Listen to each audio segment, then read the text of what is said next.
Who's told you, Tommy? So, who do you kill for fun around If this girl gives him 1 minute of happiness, it is 1 minute too much. Baby. She's not Angel anymore. I'm back. Jeez. I don't like vampires. I'll take a stand and say they're not good. I knew I could count on you. It's fucking I fantastic. love that sound. The ice cream bar's this way.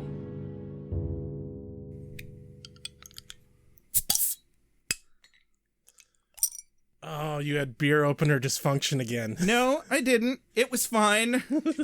This never happens to me, baby, I swear. Not once. Except for the last time. We don't talk about that, And the though. time before that. And the... Okay, every time. Hi, everybody. Welcome to Beer with Buffy. I'm Rex. I'm Josh. And this is Season 2, Episode 3, The title of the Buffy episode is School Hard. School Hard. Obviously, a reference to Die Hard, which I'm a little disappointed. I mean, I see where they got that. I think it was an after-the-fact kind of title, Like some of ours. like all of ours. Every single one of our What's the titles. funniest thing we can think to name our Yeah. podcast? Hey, you guys, you know this? We kind of ripped off the plot of Die Hard here. Oh my God, we've got it. So, Josh, how about a mom synopsis? Joshua! Why does that character look like Billy Idol? Well, I'm so glad you asked, Mom. It's mostly because Rex fucking ruined it for me right out of the gate. I was literally just starting the episode. Nobody cares about why you feel bad, Joshua. This isn't about... Especially not me. This isn't about your spoilers. All right, Mom. So, this just happens to be the beginning of the most epic badassery character that ever graced the screen Oh, my... of television. Why do you have a boner, Joshua? Are you a gay?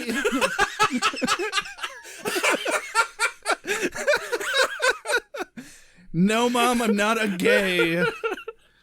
That doesn't mean I can't appreciate how fucking sexy Spike is. Oh, he's such a badass. You got a fucking problem with that?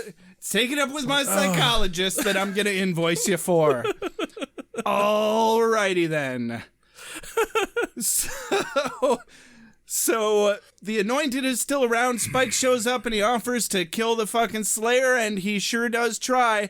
And although he fails, he still makes the show infinitely better. Oh, my God. What a wonderful mom synopsis you've done today, Joshua.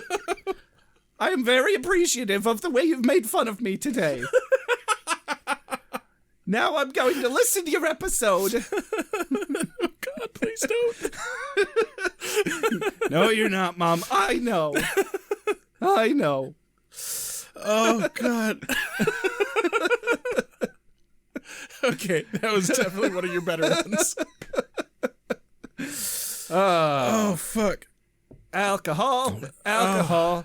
Everybody loves alcohol. Hey. Is this for me? I must be ready. I need my strength. Give me more! Night, I shall walk the earth. Hold on. You've got something here, Al. So, on to the episode. How about that Bel Air Brown? Yes. Shout out to Shorts Brewery. We would like your sponsorship, but we don't have it yet. No. So if somebody could make that happen, that'd be great. That would be awesome. That would be, We want free beer. that'd be great. We want free beer. Free beer. Free beer. Okay, so the episode opens on Snyder's office. Uh-huh. And of course, we love Snyder. Well, I mean, It changes a little in this episode, actually. I'm not sure I love Snyder as much as I used to after this episode. I agree. I Yeah. agree. So it opens up, we have Buffy and this girl, Sheila, Yeah. in Snyder's office. We've never seen Sheila before, but she's Never. the other bad kid. You know, I want to address something here. Sure. Aside from being, absent a little too much. Uh-huh. What the fuck does Buffy do? Well, he said something about her starting fights or something, but no, you're right. He's really fucking stretching here. His biggest complaint is she set a gym on fire. That was her last school. At a different school. You don't even have any proof of this, and Buffy points that out. This whole episode, they paint her like she's this bad kid. And, seriously. Causing all these... But she's just... No, she's just busy with slaying. It's a horrific stretch. There's no way you can compare her to somebody who recently stabbed a teacher. What is she still doing in this school? No shit. She needs to be in fucking juvie. Yeah. Oh my god. And the way they paint this character, there's no way these two characters are on par with each other. Not even slightly. Not even a little. Oh my god. But basically Snyder's like, oh, you're both bad students. I'm going to expel one of you at the end of this thing. And turns it into a game show practically. Yeah. We're having a parent-teacher... Conference. Parent-teacher conference, I guess, but it's more like a soiree, sort of like an yeah. event, kind of like lunch. I've never seen him make that big of a deal out of parent-teacher conferences. But no. he basically says that you are both going to handle the decorations and all this. Why is he giving them responsibilities if he thinks they're such losers? Exactly. My point is the setup for this, not great. But I think all they're going for is the juxtaposition between a bad girl student and how much of a badass Spike is. Like, that's just the theme of the episode is badness. Yeah. See, I was thinking you were going to go in the direction of the comparison between an actual bad student and Buffy, who's not actually a bad student. There's that, too. I mean, there's multiple layers going on here, obviously. It's not a great setup, though. Not great. But that's fine. It doesn't need it to be. Whatever. It's fantastic because in the very next scene, the most badass, whoever badassed, steps into the screen, and it's Spike. And holy shit, I fucking love Spike. Yeah.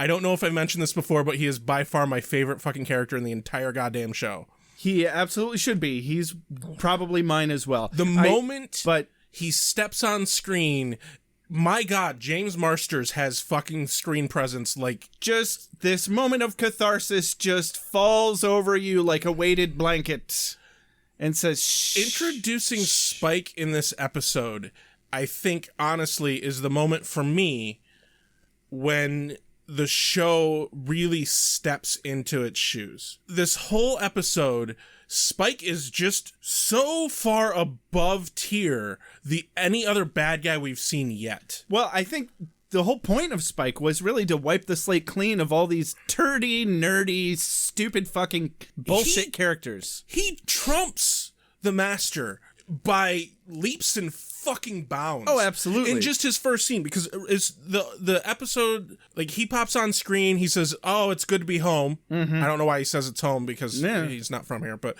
and then it does the opening credits. Well, and Xander gave him the perfect setup too, with this jinx that the girls freaked out about. It's like, don't worry, Buffy, the parent-teacher conferences will be fine as long as nothing bad happens between now and then. And just an immediate cut to Spike just barreling over the Sunnydale sign. Also, Xander, have you lived the last 12, 13 episodes? Come on. You know. You don't say everything's going to be fine. Yeah. Have you learned nothing, Xander? Clearly not. So, next scene. After the opening... Yep. We get the annoying one.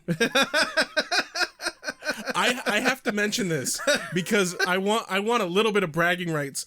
I wrote the annoying one before Spike mentioned, because he calls him later. Then. Yes, God, that's fantastic. I wrote in this the annoying one's lair as where this scene takes place. Okay, so bringing us up to a quote of the day. Spike walks into the lair, and oh man, there's so much good shit. With one of the best opening lines. I think this counts more as his opening line than when he steps out of his car. Yeah. And the guy they have talking is the same breed of fucking vampire that the Master was, and that Luke was, and that all these jackholes are. Yeah. And he even says this event will be bigger than the crucifixion, and I should know. I was there. Enter Spike. If every vampire who said they were at the crucifixion was actually there, it would have been like Woodstock. It's just like, oh my God, He even goes on to be, I was at Woodstock. I fed off a hippie and spent the entire next night watching my hand move. Exactly. And I'm like, yes, kill them all, do it. Lays out the jackhole vampire who was talking about being at the crucifixion. Just with the bullshit little backhand punch. It's so good. And walks up to the Anointed One, and he's talking about how, oh, you have a Slayer problem. I've dealt with Slayers before, but I don't like to brag. Who am I kidding? I love to brag. Yeah. Which I totally saw coming. Yeah. And then we get introduced to Drusilla. Uh-huh. Oh, man, is she a trip. So creepy. So creepy. I mean, if his entrance wasn't badass enough to make these vampires go, wait, what the fuck? Oh, God, yeah. When he wipes his vampire face because Drusilla walks in, everybody's like, these two... And she's speaking all cryptically, and that super perfect, like, creepy, soft-spoken, pleasant, I'm a cute little girl voice. Yeah. That just... It adds a layer of wrongness to the character that is just amazingly gorgeous. And they both have spot on British accents. And you know what I wish is I had looked up their specific dialects. I don't know of that. the UK. I love how his relationship with Drusilla is really like the scariest part about him. It manages to shut up an entire coven of vampires. Yeah. And she like cuts his face and then licks the blood off his face. It's super creepy. And that epic moment where they both just turn and look at them all at the same time. And the look in their eyes Gives when they you do it, it chills. Yes. Very much so. Dig this. Dig this. Sorry you had to wait. Fire, beheading. Hurry up, sweet dreams. Sunlight. Hurry up, sweet dreams. And water, usual. Oh yeah, I hit him. With what? A desk. Holy shit, James Marsters' screen presence. The main character actors are all like solid actors, but none of them have just the sheer force of personality that James Marsters pulls off with Spike. No. And it just... Well, this fucking guy went to Juilliard, okay? I didn't actually know that. He graduated I'm Juilliard. ashamed of my fanboyness. Me because too. I did not know that. So he has a really good transition over to Buffy. He says, so how about this Slayer? Is she tough? And we cut to Buffy in a room, whinily brushing her hair. Have you noticed they do this a lot on this show? They set something up, they cut to the next scene, and they contradict it in a humorous manner. Yeah. Well, they do this a lot. That's one of my favorite kinds of wit that this show I like it, but it kind of pioneered. It's getting to me now. Really, they've done it a little too much, I think. I'll let you know if I start to feel the same way. Okay. Meanwhile, this whole scene in Buffy's room is about the parent-teacher conference and how Buffy didn't tell her mom about it. Mm-hmm. I want to read it because I'm not sure how it makes me feel, like, as Buffy's mom as a parent. I think we're on the same page here, and I know exactly how it makes me feel. Go on. The quote is, "What I don't want is to be disappointed in you again." Got the same quote here. Her mom is talking about how, like, she was troubled. They had to move to a new city. She had to get a new job. Yes. And Buffy's like, well, I know you don't want that again. And this all seems to be brought on just because Buffy didn't tell her about the conferences. And this steps back into the whole thing of Buffy's not that fucking bad. She's not that fucking bad. Here, I mean, my quick note about that was, God damn it, what a flamboyant, egregious, uninstigated instance of emotional abuse. She's not gotten in any trouble, especially she hasn't gotten in any trouble that's been communicated back to Joyce. Not any trouble that like has really been showcased to us, the viewer. Yeah. Well, I mean, the thing is, though, that they're playing is we all understand the reasons for her actions is because she's a fucking hero. Right. But here's the thing. At worst, by what we've seen so far from season 1 and the very beginning of season 2, she's a bad student. At worst, yeah. At worst. She's a bad student. Mm-hmm. They mention her fighting. When has she been When? busted for fighting? When? I would like to know as well. We're Yeah, we're okay, gonna get emails. We about could bust her for sticking her nose in business that isn't hers. Mm-hmm. Sure, okay. It bothers me. It bothers me. And goddamn it, Joyce, you're a better fucking character than that bullshit right there. Absolutely. And then Buffy follows it up. You know, she rebuttals. Well, I'm just under a lot of pressure right now. And Joyce is like, well, wait till you get a job. And I'm like, okay, so not only are you shaming her for past actions out of nowhere, but you're invalidating her emotions about her perception of pressure she's currently under. Fuck you, Joyce. All the adults around her hold this fucking action that she did well over a year ago. Yeah.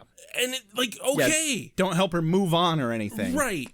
No, we're gonna hold you to this, and you're gonna have to live this down the rest of your fucking life. Yeah, seriously. It pisses me off, and like I said, Joyce is a better fucking character than this. She is eventually, yeah. So by the time they kill her, I just start to like her just by around the time they kill her, which is all that I really remember about her. Yeah. Anyway, moving on from this scene. Next scene is the school. Yep, where they're setting up for it's like they're preparing for a dance, for fuck's sake. Yeah, I don't remember having banners and punch and food and shit. Yeah, and Sheila didn't show up, so it's Buffy doing it pretty much all on her own, and Willow and Xander are kind of sort of helping. Yeah. But they're not supposed to help, so they're not trying to help a whole bunch. Yeah. So they establish that they're going to the Bronze later tonight, even though Buffy shouldn't be because she needs to study for French. But then Nice Guy Xander pops up for like 0.08 seconds. And that's it for this episode for Nice Guy Xander. Yeah. And thank God. And his Nice Guy Xanderness actually just motivates Buffy to do exactly the opposite of what he was trying to get her to do. Yeah, fuck you, Xander. Exactly. She is tired of your shit. Exeunt Nice Guy Xander. That may be the last time we ever see him. I hope so. And you know what? That's a good note for him to go the fuck away on. I want to do a reel of every time we've ever said that, because there's a lot of them. Yeah. Like constant, we're like, we think he's gone now. We think he's gone. We think he's gone. He must never leave. When do you leave, Nice Guy Xander? Fuck you, Nice Guy Xander. Never. So Giles and Miss Calendar come in. Yep, and there's this funny bit where Giles puts his hands down on the poster that Buffy has been painting, so And he's got paint all over his hands. And the Foley, my God, the Foley. Like, you can tell that it wasn't really wet, but yeah, the sound was like...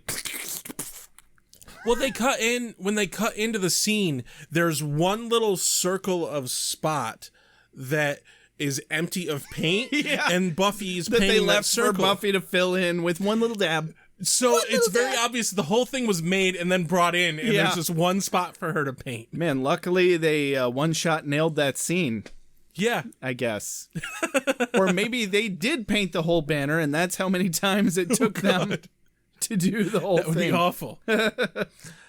So Giles is a dick. Giles is a dick. He starts talking to Buffy, and he's like, so Miss Calendar has been researching, surfing on her computer. I'm like, fuck you for belittling her research. Yeah. Just because of the medium.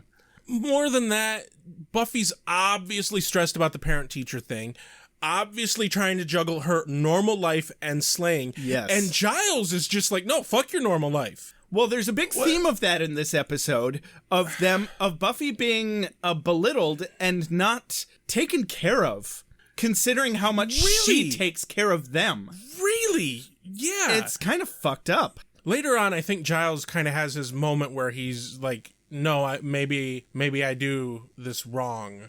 It's not vocalized in lines that he says or anything, but it's in the way he acts in a scene later, which we'll get to. But yeah, it just this bit right here though, his fuck you. She has a normal life. She has to have a normal life. Yeah, and she clearly has anxiety about that, which causes her to not be able to concentrate properly on being the Slayer, which you'd think they should all be like, oh my god, let us totally help you keep your mom away from Snyder. That'll be our only fucking job. Let us help you figure out a balance between your slaying and your real life so that you can do better at both. Exactly. Why not both? Why not both? God damn it, Giles. Get you a girl who can do both. It's hard for me to say anything cool or witty or at all. I can usually make a few vowel sounds and then I have to go away. I don't mean to interrupt your downward mobility. Yeah, you're the Slayer I and just wanted to we're tell like the Slayerettes. Oh, please. And then, so Snyder comes in, Yeah. and he's like, oh, Sheila bail on you, huh? She didn't show up. I guess an expulsion's in the works. Snyder looked... the look on his face, he was like Mary Poppins singing The Sound of Fucking Music when he thinks about expelling students. If he didn't have a hard-on, I don't know what. And yes, I Could've been know the kid, Mary but- Poppins oh my God. did not sing The Sound of Music. That was on purpose.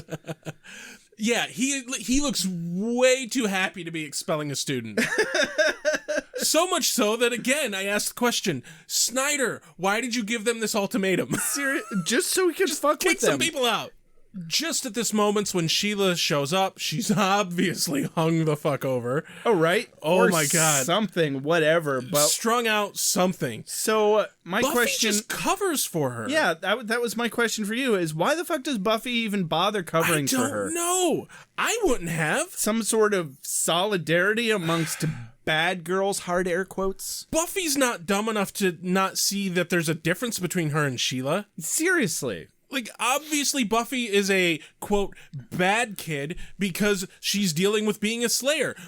Sheila's just a bad kid. Yeah, Buffy has to live this classic dual life of a superhero. Yeah. So, she has a good damn excuse. Okay, yeah, maybe Sheila has a horrible home life. Right. Maybe she has, past trauma. Yeah. But that's different than, like, Buffy's a goddamn superhero. Yeah. Why? I guess maybe she's just too fucking good to not cover for Sheila. Yeah. Maybe she just wants to cock block Snyder's ability to expel Sheila. There you go. That's good motivation. You know what? And I thought of it just now, and that works for me. Yeah. Well, that's your biggest weakness, though, also, Buffy, is that you're just too good of a person. And moving along. Yeah, moving on to the bronze. The bronze. Duh, bronze. Buffy studying French. So Xander is dancing. Buffy and Willow are studying. Not particularly well. I don't speak French, so I have no idea how good her French is. But Willow seems to say that it's not good. Yeah, I couldn't make out what Willow was saying that Buffy had actually said. Something about asking a couch something. Yeah, I didn't follow it very much. I don't know. Whatever. Not really important. So shortly, Xander comes up and he's like, hey, I'm dying out there. Y'all need to come dance with me or something. I really expected to spot nice guy Xander in this bit when he walked up. Yeah, but not really. No. He encourages both of them to get off their asses and dance. Absolutely. And there's a little bit of a funny bit. He's like, you've been studying for what, 12 minutes? She's like, oh, that's why my brain is fried. Which was excellent. Yeah. Nice and light and fluffy. Enter Spike. Oh, yes. Spikety, spikety, spikety, yes. spikety, spike, spike. Spikety, spikety, spike, spike, spike, spike, spike, spike. I do have one plot hole question here, in that how did he know that she was the Slayer? I don't know. It doesn't track to me that he so easily found her. My only question was, why didn't he just run up and stab her in the back right there? Other than, well, that's boring. Honestly, as far as Spike as a character is concerned, he wanted to play with his food. Yeah, that's true. He's very much a I want to play with my food kind of guy. Definitely is. And that's one of the reasons we love him so much. Oh, God, yes. And Spike's plan to, like, confirm that she is the Slayer is fucking fantastic. It really is. And devious as hell. Yeah.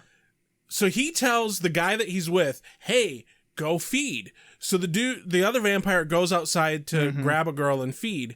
And then he walks up and talks to another guy who happens to be standing next to Buffy. Yeah. And says, hey, I need to call the police. There's some guy trying to bite a woman out there. Yeah. And then she bolts outside to go stop him. Hook, line, and sinker.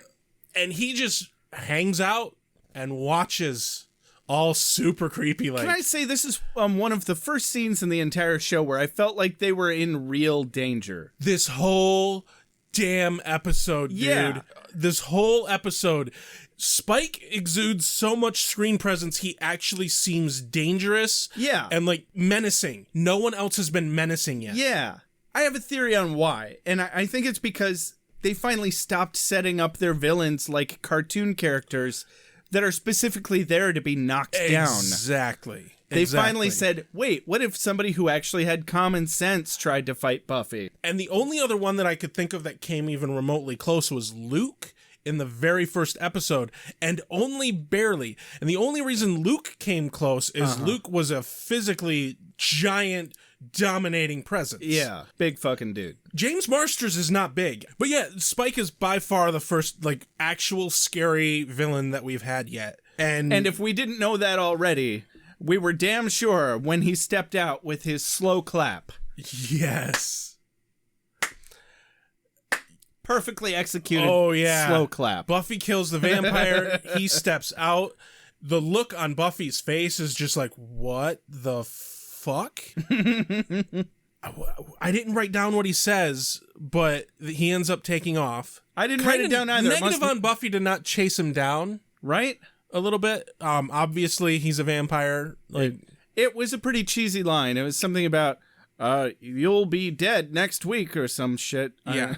Not hinting important. towards the, what is it, the Day of Saint whatever. You know, I never wrote that down either. Neither. It wasn't important. It was more vampire religious bullshit. That's the other thing is we've got our episode title. Spike cares about the vampire religious bullshit as much as we do, which is to say none at fucking all. At all. Hey, got your steak. Hey, got your steak.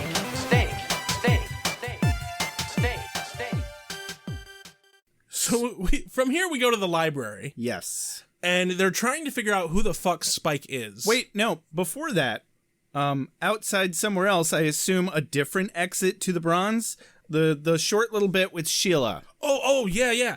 No. That's the dive bar that Willow mentions earlier at the banner painting area. Okay. It's some biker creepy bar place that's I didn't catch that. She said that something about sometimes it gets raided sometimes by the police. So I'm pretty sure it's that place.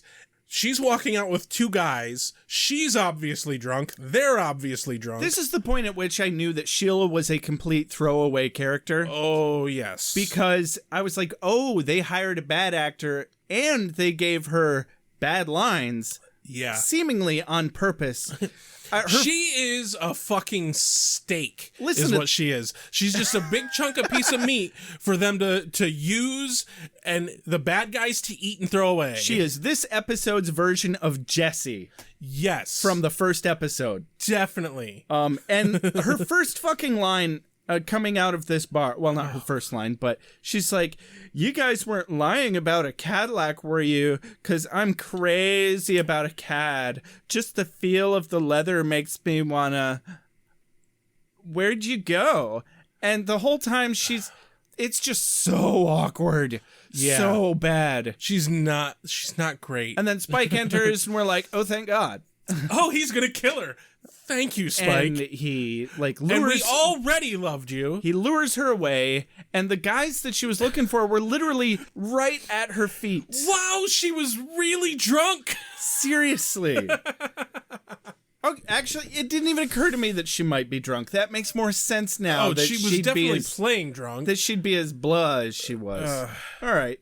I'll let that go then. So yeah, they go to they're at the library trying to figure out who Spike is. Opening line here was Giles says, Spike. That's a little unorthodox, isn't it? And Buffy's like, just like the character. Buffy's like, maybe he's reformed. Ha ha! Religion joke. Get it? And then Giles is like, well, he can't be any worse than anything else you've fought. Angel comes in dramatically. He's worse. No. he specifically comes in voice first with the line. Yes. Because he knows who Spike is. Xander's... Willow promptly, swiftly, and effectively puts her foot right in her mouth to the knee. Yeah. Wow, he's 200 years old? Wow, that means even if he only had 2 dates a year, that's still 400 dates of dating other... Oh, is this a mace? Why do they call this a mace? But Xander had a fun line talking about Spike. He's like, so he's thorough, goal-oriented. And he is. And this was where we got one of Miss Calendar's lines that really kind of pissed me off. Because Buffy's like, oh, I'm so stressed that my mom's going to run into Snyder. And she just so clearly downplays her anxiety about this. And yeah, this was where I really noticed that you'd think that they'd want to keep Buffy as unburdened as humanly possible. Oh, yeah. She is the person who is going to always save your fucking lives. Yes, exactly. You want to support that, not be like, well, you have vampires to kill, little lady. Yeah. Oh, my God. Excuse me. What did Miss Calendar say? I didn't actually write any of that down. I didn't get her direct quote, but that was basically it. She was like, yeah, but you need to worry about Saturday. And Buffy's like, well, I need to survive this week. But no, that's the perpetual argument in this episode. Yeah. Blah, blah, blah. It didn't deserve any direct quotes. You're right. And you're right, because they're completely 100%. They're just piling more shit on her. Yeah, seriously. Learn to delegate and understand that she's like, okay, yeah, she's the Slayer. Yeah, she has superpowers, but she's still a fucking person. Yeah. And more importantly, she's still a 16-year-old fucking girl. Does she really need more stakes? Well, I guess when they disappear every time she leaves it in a chest. Yeah. God, there should be one of the fucking Scooby Gang should be cutting up stakes constantly. Nothing else. Xander, that is your job. They should be outsourcing that to China. Yeah. Oh my God. They should have a $1,000 order on back order all the time. Constantly. So anyway. That's the thing. You know what? Giles, do your job as a watcher, and Buffy, incorporate. Become the Buffy the Vampire Slayer Corporation. There you go. There's the job that your mom was talking about. Turn this into a career. Turn this into a career. Everyone shuts the fuck up. Monetize. Exactly. Giles, much like myself at this moment, tries to get back down to business, and he's like, so, Angel, do you know of any other names that Spike has gone by? And yeah, he's gone. He ghosts on them. And Xander has one of the greatest lines ever. He's like, okay, that's it. I'm putting a collar with a little bell on that guy. Which, yes. Not only was it funny because of his delivery, so much as now I really want to see that. Yes. Okay, before we go to the next scene, I need another beer. You mean besides me? No, I didn't ask. You mean besides me? Do you believe? I didn't ask. We have to achieve our dreams, otherwise we wither and die. We're going to the other cool place in Sunnydale. You don't have your handy dandy beer with Buffy time space continuum beer opener? Not yet.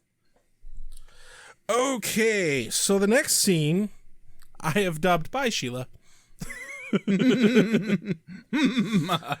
They're in Cordy, or no, it's not Cordy. They're in Drusilla's room. Yeah. They've thoroughly moved in to the new lair. They really have. I'm wondering, like, was that already there?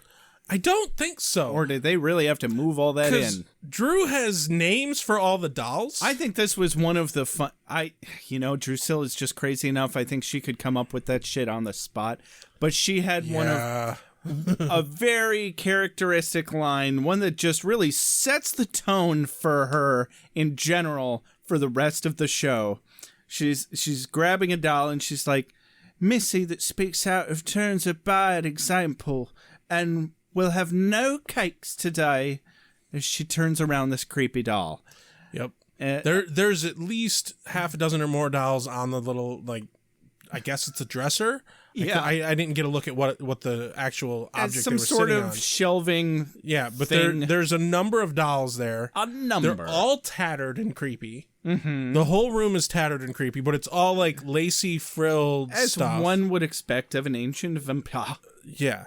And so Spike's there, and you hear chanting in the background as they're preparing for the vampire religious rites bullshit thing. Yeah. And Drew is like, oh, you should go join them. He doesn't like you, talking about the annoying one. Uh-huh. And I'm the anointed one. You sure are. Spike is like, Drew, you need to eat. Here, I've brought you food. And we see that he has Sheila chained up. Sheila's not dead yet. Isn't it simultaneously heartwarming and terrifying that Spike's kind of sole motivation for being so relentlessly fucking terrifying is his motivation to take care of Drusilla? Yeah. Like, he's just it's worried. unnerving as hell. He's just worried about whether or not she's eaten, and you're like, oh, that's so sweet. Right? That's so sweet. You have to kill someone to And to then live. he almost fucks her, but then doesn't, and then they start talking about and so other yeah, stuff. he's like, okay, I guess I'm gonna go join the bullshit vampire religious bullshit. They're almost a better couple than Gomez and Morticia. Almost. At Way least- better than Joker and Harley, though. Oh God, yes. I mean, those two are just... They definitely care about each other. Like, Yeah. Spike really loves Drew, apparently. Like, it's creepy, demonic love, but hey, it's love. It's definitely that he is obsessed with her because he is an undead creature, so like he has no soul, and they've established that vampires don't have souls, they can't love. Yeah. So it's some weird, creepy obsession. Yeah. Some good old-fashioned And demon love. Drew... Oh, yes. Drew, this whole fucking episode, anytime she's on screen, it's unnerving as hell because she's so cute and soft-spoken and just... I'm going to say fucked up things now. Yeah. And it's going to be like I'm touching the rusty spoons. Yes. Kind of. Yes. Yeah. Fucking salad fingers. Salad exactly. fingers. That's... Oh, God, That's- that shit's creepy. Yeah. Oh, way to invoke that bullshit. Fuck you. Good luck sleeping. As if you didn't have enough trouble already. Right? Yay, insomnia and nightmares. Whee! So, bye, Sheila. So yeah, they established that Sheila's still tied up in their lair, and Spike's leaving to go join the ceremony shit. We cut to the library, and everyone's like getting weapons ready, and we see Buffy pick up, she's holding a machete, and then she starts cutting vegetables with it. Right? I hope she fucking washed that damn thing. It's good for the immune system. Whatever. And what the fuck? Why is Cordy there? Seriously, she's so bad at whittling steaks. She's not helping anyway. No, she even a little later says, "How long have I been doing this?" And 3 Xander's like, minutes. 3 minutes. So, and before that, Xander's like, does anyone remember when Saturday night meant date night? And she's like, you sure don't. Burn. Burn. Ouch. She, like, the fact that she is there literally just to give that line works for me. Yeah. That's all I needed. Cordy's whole attitude in this scene is interesting in that she's supportive, but just awful. She's like most of my friends. That's right. Yeah. They needed somebody who wasn't, geeky, and she really rounds it out. She is the kind of friend that would be like, we're right behind you. I mean, way behind you. But we're there. I don't have to be faster than the vampires. I just have to be faster than you. Yes. Yeah. So Buffy realizes that she needs to get punch. Yeah.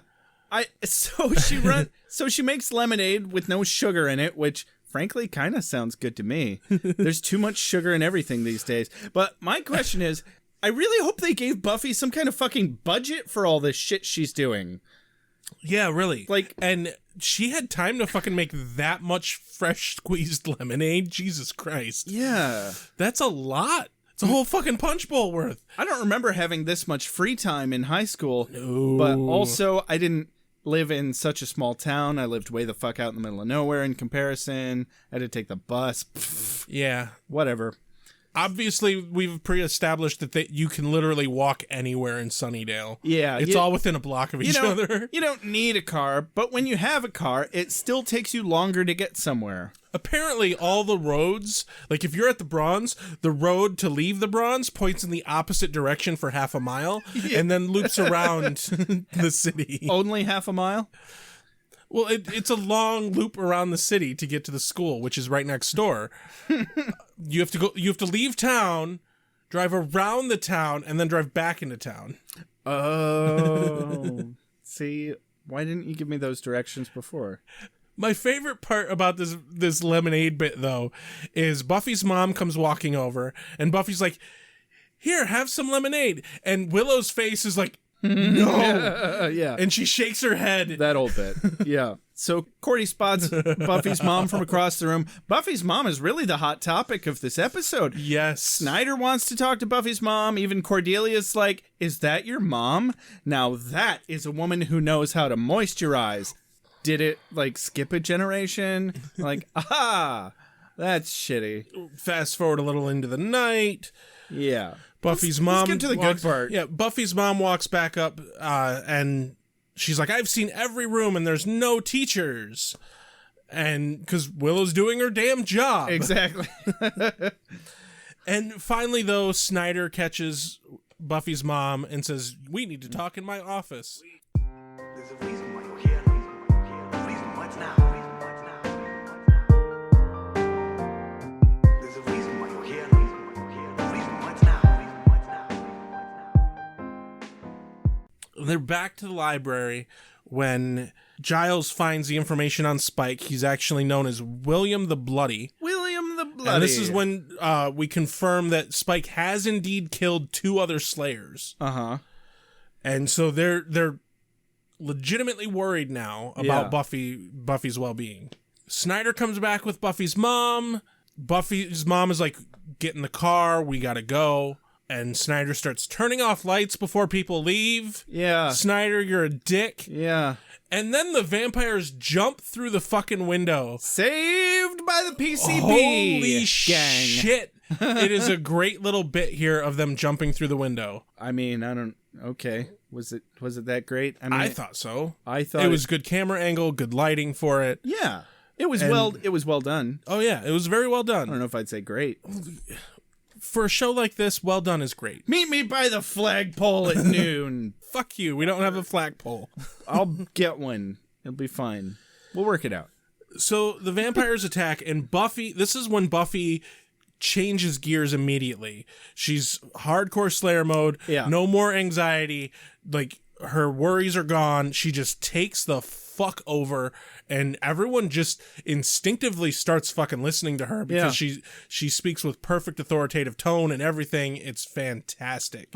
Well, in a panic, that's what people need. Now, once they hunker down in the science room, that's when Snyder and Joyce start to question her. Damn, Buffy just shuts him the fuck down quick. Absolutely does. But anyway, before they get there, everyone kind of scatters in different directions. I thought it was kind of lame that Buffy laid out Spike with a fucking plastic chair. Right. But whatever. She had to get some separation to get her people safe. Sure, it bought him a second. Yeah, they're running to the library. Another vampire cuts them off. Yeah. Miss Calendar and Xander and Giles are in the library. Willow and Cordelia hide out in a janitor's closet. Which, holy shit, Willow. Badass Willow here. A vampire grabs a hold of Cordy. Willow reaches over, grabs a statue, and just spins around and is like, "Hey, you!" and knocks the fucking vampire out. Yeah. No hesitation whatsoever. Definitely some ballsy moves from the Scooby Gang. Oh, yeah. Both Xander and Willow do fantastic in this episode. Oh, absolutely. Buffy gets in the science room with Snyder, her mom, and 2 other adults. Was it 2 or 1? I really think it was only the one. I remember her saying 4 at one point, but I don't know, because there's the one guy that Spike has by the neck out in the Yeah. hallway, and then there's that poor fucker. Leisure Suit Larry, who's like, well, I'm going to crawl out through the window, blah! But before we get to that point, Snyder's like, oh, we need to get out of here. He's the one who's like, they're a gang on PCP. Mm-hmm. Which I guess this was a time when PCP was a big fucking deal? I hope so. I hope it was that relevant. Yeah, exactly. Either that or they were really stretching. Snyder's like, we're gonna get out the window, and Buffy just shuts his shit down quick. And tells him, no, you're gonna stay right the fuck here, and I'm gonna go get help. And she goes out through the ceiling. Mm-hmm. And Snyder's... Hence the Die Hard reference. Yes. Because, well, now they're all trapped in a school. Yep. Like, you guys, we're all totally trapped in the school. It's like a Bruce Willis movie or something. I've totally got glass in my feet. Scoob. Yeah, why isn't she barefoot? If you're gonna go into the Bruce Willis reference, make Buffy barefoot. And she didn't crawl through a single vent. She was just in the ceiling. We need red hats. Make Buffy barefoot again. Or for the first time ever. Yes, for the first time ever. Okay. Anyway, she crawls through the ceiling, gets to the library. Giles is kind of awesome here. Figures out an out for Xander. Xander escapes the school by the stacks to go get Angel. Well, there just happens to be this tunnelway behind the book stacks. You know sure. what? Oh, fine. I'll fine take with it. that. I'll take it. I'll take it. Old building. There we go. Yeah. It's built on the Hellmouth, you know. Yeah. Stuff and things. There was a hole there. Sure. Maybe they built a trap door. You know, I've worked in enough schools. There are, in fact, lots of weird tunnelways. Oh, yeah. Yeah. And this is when Buffy falls in through the ceiling. Mm-hmm. Not so much fall, just jumps in through the ceiling. Yeah. I don't want to imply that... Purposefully... Yeah.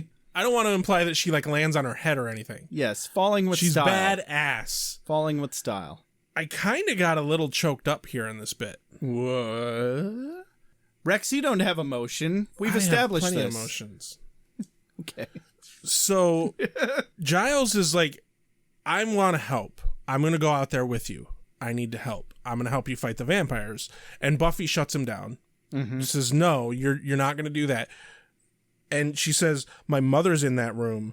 If I don't make it out of here, I know you'll make sure she does. And Giles, without missing a beat, says, bloody right I will. Bloody right I will. Like the emotion that both the actors are able to portray here, like I'm like, oh my God. Oh, people care about people. Holy shit.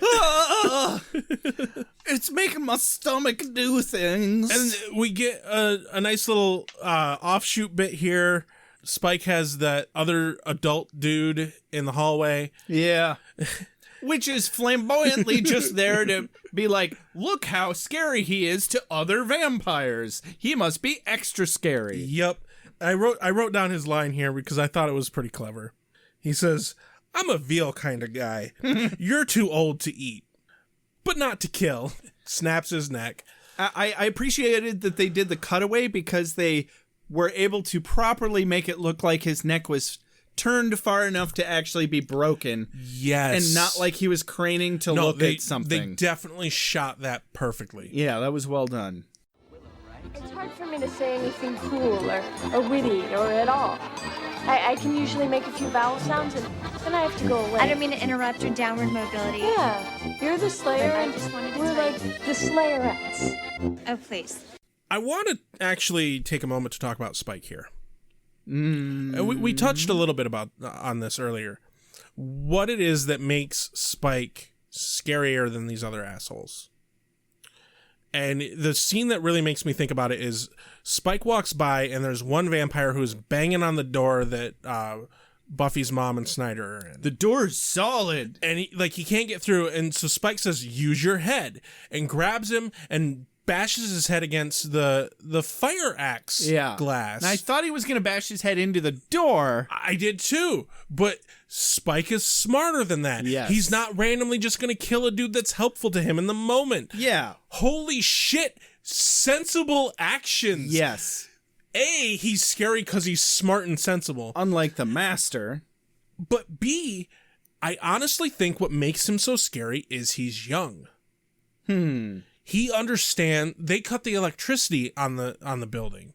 They cut the phones on the building. Yeah. That is forward-thinking knowledge of current technology that Spike has because he's younger than the rest of them. They use the axe because that's smart and new tactics. He's hipper and cooler. Yes. And everybody wants to fuck him blind. And he has that awesome bleach blonde slick back hair. He does. He's a very Billy Idol-esque type. Yes. Nobody will ever let anybody With live the it long down. trench coat leather jacket. And when there's this movie that Billy Idol's in, and I'm like, holy shit, it's Spike. Wait, no, it's actually Billy Idol. Weird. So this is when Snyder's like, no, fuck this, I'm not doing what Buffy says. I'm going out the window. And so does the other guy. The other guy who's a teacher or a parent, I'm not sure. He's going to go out the window too. They get the window open. The dude starts climbing out and then gets grabbed by a vampire and pulled out the window. And Buffy's mom like grabs Snyder, pulls him back, and like closes the window back up and everything's like, you're a dumbass. Yeah. This is one of the moments where it's pretty obvious how bad of a person Snyder is. Like, he didn't even try to grab the guy and pull him back in. No. He was just like, oh shit, and just let him go. Yep. This is when Buffy comes out of the ceiling to stop the guy who's going at the door with the axe. Kills him. And then Sheila enters. Yep, this is when Sheila shows up, and she's obviously a vampire now. Oh, there's some weird guys after us. Ugh. Did you notice how fucking weird and awkward her vamp makeup looked? No.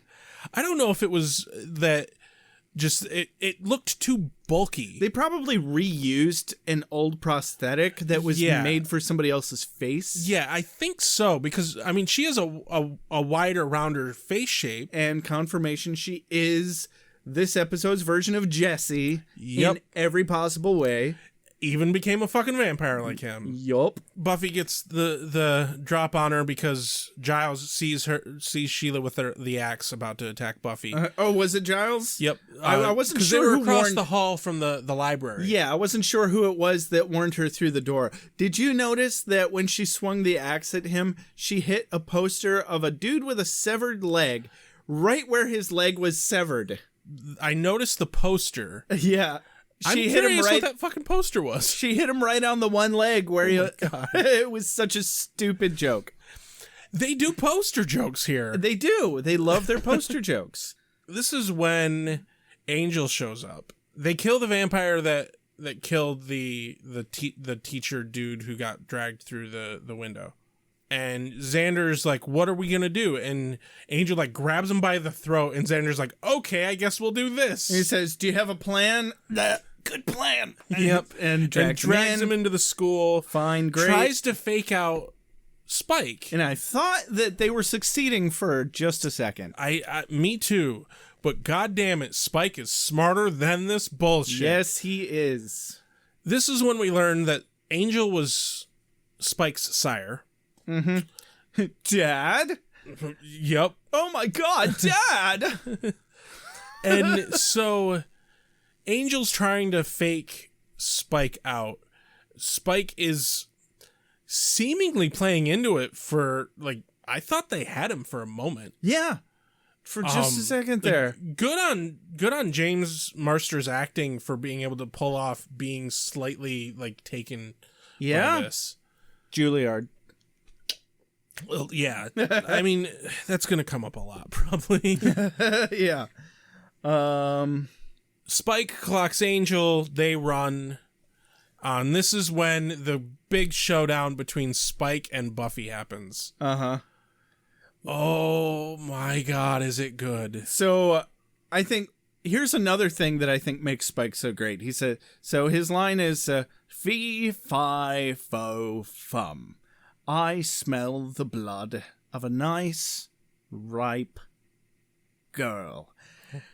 He's so badass, he doesn't even need to rhyme. Right? In fact, choosing not to be clever or witty makes him seem infinitely more clever and witty It does. than all of the cheesy dick bags before him. His facial expressions, especially the look in his eyes, he looks terrifying. Mm-hmm. And the first interaction we get between these two is Buffy's like, do we really need weapons for this? And his response is fucking golden. I just like them. They make me feel all manly. And he like caresses himself when he says it. And then they drop them, and they fight. Big fat fight scene. Their chemistry, even when they're fighting, is phenomenal. Even Xander's getting in some serious fighting out in the yard. Yeah, like I even wrote Xander nearly holding his fucking own. Nearly. Holy shit! I mean, Angel He's still a normal person. Angel but, like, had to bail him out, but that's fine. Who cares? Yeah. He didn't die in the first 5 fucking... That's impressive. That is impressive. That's better than 99% of the other people who have encountered vampires on this show. Shit, that's better than any vampire that wakes up while Buffy's on patrol. So this fight scene finishes up with Spike getting axe clobbered by Buffy's mom. Go Buffy's mom. Yeah, seriously. She's like, no one fucks with my daughter. Solidarity, goddammit. Oh, hell yeah. And his exiting line, women. Come on. Whatever. Oh, man. Like, well, she is the title character. She is? So. She is. Dig this. Dig this. Sorry you had to wait. Fire, beheading. Hurry up, sweet dreams. Sunlight. Hurry up, sweet dreams. And water, usual. Oh, yeah. I hit him. With what? A desk. Kudos for Buffy because she accepts the help from her mom and doesn't like. I almost expected the character to be like, hey, I had that handled or something along those lines. Mm-hmm. But no, she like responds as like, holy shit, mom, you saved me. And like, she kind of did. Yeah, but they could have written that so that she had some vibrato about the situation or some shit, which would have really ruined it, I think. But the fact that she responds like a 16-year-old girl saved by her mother. Yeah. And it really almost makes up for any of the bad bits that Joyce says, the bad lines where she's just way overly critical of Buffy in the earlier parts of this episode. Yeah. This bit really makes up for it. And I almost feel like they did that on purpose. And, you know... It was a setup. Definitely. And we fell for it. Hook, line, and sinker. Oh, God, yes. And so the cops show up, and there's this interesting bit between Snyder and the cop. Yeah. Like the chief of police or some shit. This raises questions. Yeah. Does Snyder know? First off, this is when Snyder fucking lies. Because he says, I told them not to go out the window. Yeah. Bullshit, Snyder. Bullshit. You rat. You fucking rat fink bastard. Oh. But then he says to the cop, the cop's like, so PCP and gangs? And he's like, what, do you want to tell him the real story? He knows. He's like, what, do you propose we tell them the truth? Like, he knows that they were vampires. Yeah, that is the question. Does he know? How much does he know? What does he think the truth is? That's what I want to know. If that's the case, what does he know about Buffy? Right? Like, I gotta know this. Is he maybe some sort of spy from a different organization? No, I do actually know why he knows things. I don't remember at all. And I learned from my Spike mistake. I learned from my Spike mistake. Thank you. It's so excellent. This little bit here, this one fucking seemingly throwaway line. Yep. And just to wrap up, so Giles and Miss Calendar, just before that, they seem a lot more thoroughly a thing now. Oh, they are unquestionably a thing now. And Giles has this stupid self-deprecating moment. He's like, I'll understand if you want to avoid me a little more than usual. She or doesn't even something. really give any retort to it. And- She just puts her arm through his and they fucking move on. Just like, shut the fuck up. Take your pants off, you sexy beast. Giles, you're a suave son of a bitch. You're more suave than you think you are. He is. And you know what? She fucking knows it. Oh, yeah. She wants the Giles. Oh, she's getting the Giles. Oh, yes. No. Do you figure they've been on at least 3 dates by now, by the way they were in previous episodes? At least. They've had to have hooked up by now. If they haven't by now, they have to have after this episode. To the forums! When do Giles and Miss Calendar fornicate? We shall research the fornication of the Giles and the calendar, and we shall rejoice in their union. So we find out Cordelia and Willow are still in the janitor's closet. And Courtney's praying. And Willow's like, pray for some aspirin. And Corey just goes with it and she's like, hey. And they just fucking leave him there. I love that she prays like she's talking to a waiter. She does. Oh, and could we get some aspirin too? Oh, hey. So down to the annoying one's lair. Oh my. Where Spike Oh god. lovingly bestows. Dude, if there was any scene that this episode was worth, first off, the episode is fucking amazing. Yeah. But this scene makes it. This scene is the entire scene to fucking watch the whole goddamn bit. Yeah, seriously. Like, it's like the whole episode is set up to introduce Spike solely for this fucking scene. This scene is better than Xanax. Yes. Like, look up this episode in the dictionary and you'll just see the definition of catharsis. And this is when he calls him the annoying one. Yeah. And I was giddy bouncing in my seat when I'm like, holy shit! He is the annoying one. And he set the tone for the rest of the series with his line. God, it's like, yes. I think we need a little less ritual and a little more fun. Yes. Words to live by. Yes. The Anointed One is fucking the most pointless goddamn character in the entire fucking series is done. Done. Thank God. Done. So I always finish my watch through of the episode sooner than you. You take a fuck ton more notes than I do. Go on. So I was sitting here waiting for you to finish up, and you just started practically maniacally laughing. And then you're laughing maniacally, and then you're like,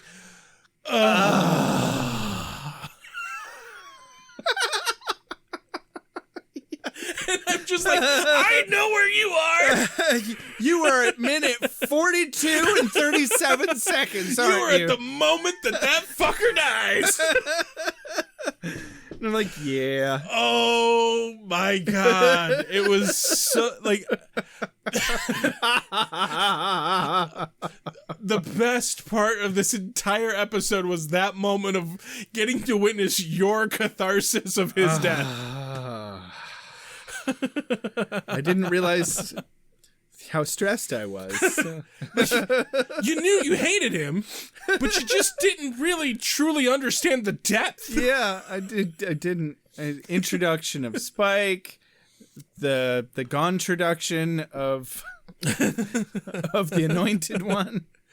Oh, okay. That's right. I just coined the word gontroduction. We are way on the long end here. Yeah, I know. You're telling me. Is this for me? I must be ready. I need my strength. Give me more! Night I shall walk in the earth. Hold on. You've got something in your eye. So what was your quote of the day, Rex? Oh, by fucking far, my quote of the day was Spike's line about weapons making him feel manly. That was a good one. His delivery, his like the like caressing himself in a sensual manner. They just make me feel so manly. He definitely sold it. Spike is the MVP of this episode by far. Oh God, yes. What's your quote of the day? My quote of the day, Rex, is, if every vampire who said they were at the crucifixion was actually there, it would have been like Woodstock.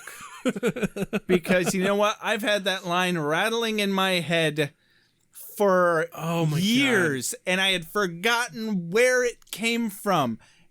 I didn't think he said the crucifixion. I thought it was just a reference to Woodstock, but it's so nice to come back and just get back to grassroots origins.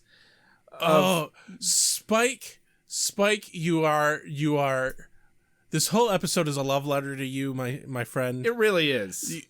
You are the breath of fresh air that we didn't even know we needed. Could not be happier that he's finally in this fucking show.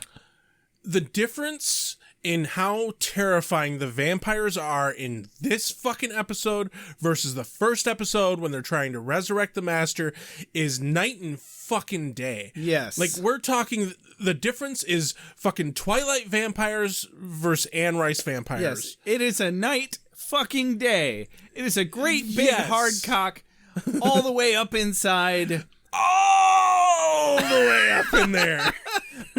Of any random orifice all the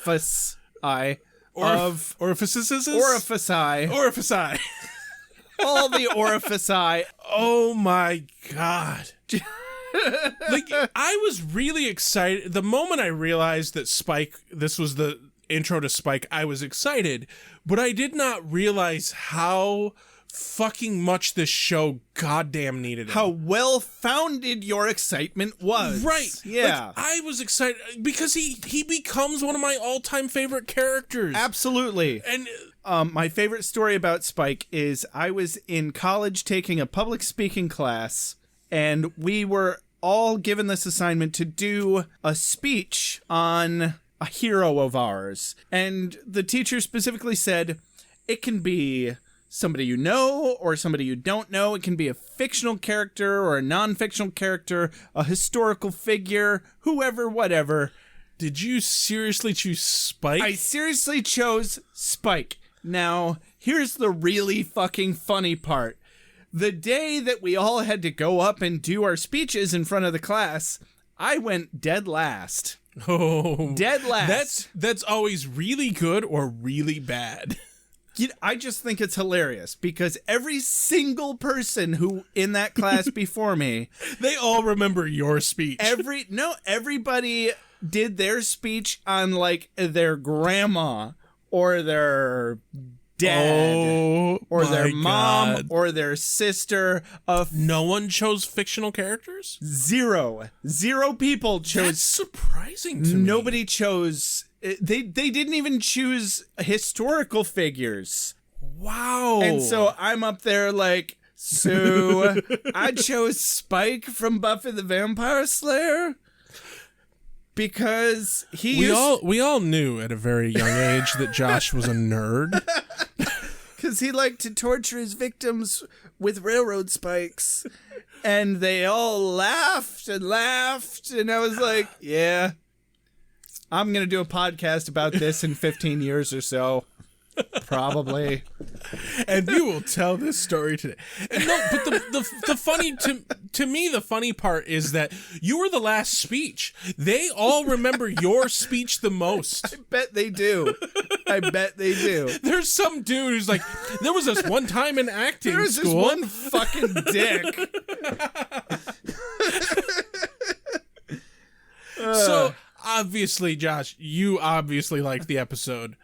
I obviously liked the episode. I don't think we need to extemporaneous this was so good anymore on our feelings about the episode.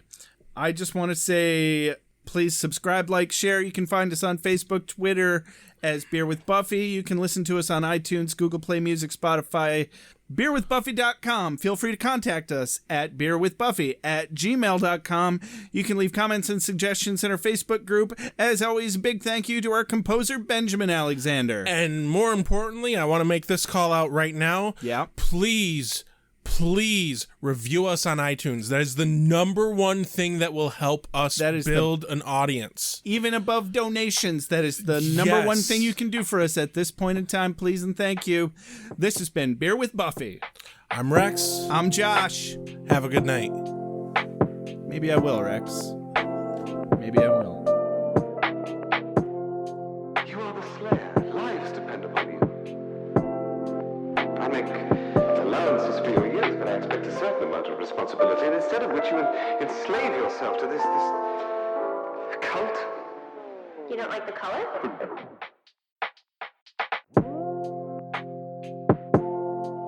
You have a sacred birthright.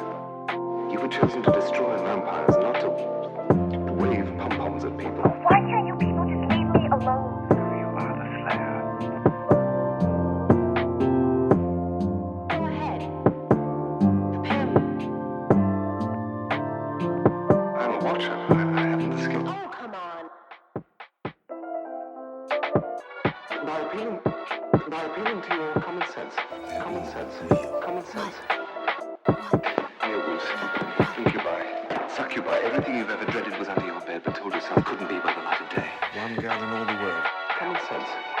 One gal in all the world. It was a bit, British, wasn't it?